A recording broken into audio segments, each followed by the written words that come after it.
session. Now, I want to say here that it will not take the place of missing out on some major aspect. Like, so if you're not hitting your nutrition, a pre-workout is not a band-aid.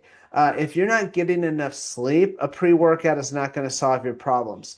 If you're not training intelligently, or if you're not training intensity, high enough intensity, pre-workout's not going to do it for you. So they're not a miracle, but if you have those things in place, it will absolutely add an element to your training. Also, this is something that a lot of people don't realize. It will actually help kickstart the recovery process and help with recovering from your training. And so, even though it's a pre-workout, most people just think about what it's going to do for that training session. It does actually have an impact after the fact, and we'll talk about that. So, how do these things work? What's the key? What should you be looking for in a pre-workout? So I'm going to go through the in an order of what I think is the most obvious and probably what most people understand and most important, honestly. And then we'll kind of finish up with the least important. So this is my opinion. It's not always this way, but this is how I view it. So the first thing that it does is it enhances blood flow. Okay, it helps increase blood flow. So how does it do that? Well, it actually dilates the capillaries. It helps increase the blood flow by relaxing the capillaries. So your capillaries have these little valves in them, and what that helps pushing blood through, and they relax when you take a pre-workout. And so what that then does is it helps enhance blood flow and gets more blood to the muscle. Okay, and so that's one of I think the most important aspect of a pre-workout. Now, why is that? Because when you have more blood to a muscle, you're going to get more nutrients to that muscle. Okay, whether it's oxygen or glycogen, not only are you going to get more nutrients to the muscle, but you're also going to take away more waste products, which then helps enhance your performance. Because what part of the reason why we fatigue is we get waste product buildup in our muscles, and your muscles shut down. And so by increasing blood flow, you're going to get rid of those waste products better and quicker. But this is also what helps with the recovery process, because when you've got more blood flow, as you can imagine, I already kind of said it, you're getting those nutrients to the muscles, not only during your training session, but afterwards too. And so that can really help kickstart the recovery process, because blood is like one of the magical things that helps the body heal. That's what inflammation is. It's bringing blood to try to help heal things. So blood flow, I would say, would be the first thing.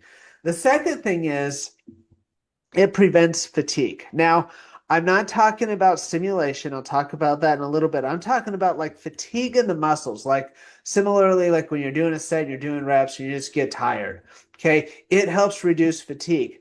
It helps by doing this in a number of different ways. And I'll talk a little bit more about those ingredients, but it actually helps reduce the buildup of kind of similar to what I was talking about with waste products, but more like metabolic, the process of when your muscles contract, it puts out different things in your body. Again, waste products, but what the pre-workouts do is it helps neutralize those waste products. So the blood flow helps pull them away, but the pre-workout can actually help neutralize some of those waste products so they don't cause you to fatigue as much, which then helps you to do more, which is a good thing. The third thing is enhancing focus.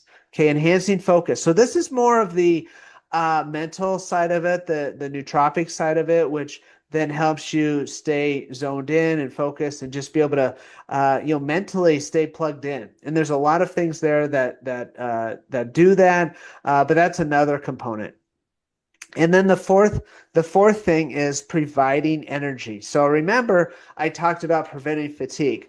This one I'm talking about is providing energy, and this is through stimulants. Okay, notice this is usually everybody's first place that they go to. They're like, how many stimulants, how much stimulation am I going to get? How much caffeine, how jittery am I going to get? That is not the point of a pre-workout. It's actually, even though it's probably the thing that most people feel the most, it's not the most important thing. But it's something that's a factor, and it can enhance your performance.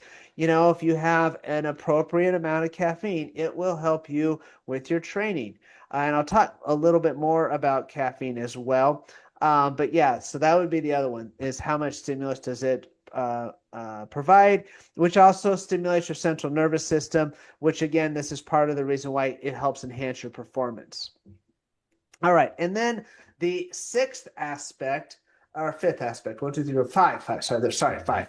Fifth aspect, and this is the one that I don't think a lot of people think about, is the psychological impact of a pre-workout. Now, what I mean by this, and we've already talked about focus, it helps with focus, and that is true, but there's also a psychological component. It's kind of like putting on your shoes before you go for a run. You're like, okay, I'm going to put on my shoes, and I put on my shoes because now I run, and that's just part of the process. Or you throw on your swim trunks and then you go swimming. It's like, okay, I'm going to do this and I'm going to go do that. Well, a pre-workout can kind of have the same effect when it comes to training. I'm going to take my pre-workout and then I'm going to go to the gym. So it's kind of like the first step in that process. And